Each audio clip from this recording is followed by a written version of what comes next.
কি করেছিস?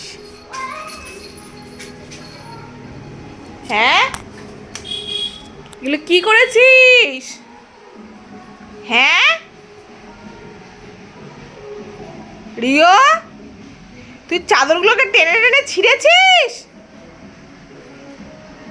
এই, এটা কি করেছিস? কি অবস্থা!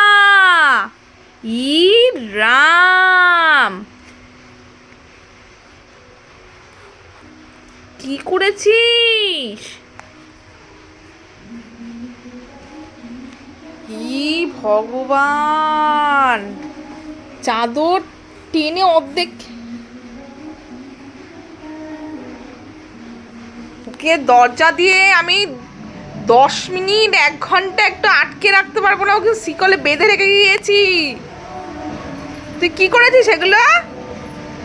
এই লাঠি নিয়ে আসবো এবার। এই, তুই এগুলো করেছিস কেন? মার খাবি। এগুলো কেউ করেছে? এরকম এরকম এরকমটা কেন করেছিস তুই? খেতে দেওয়া হয় না?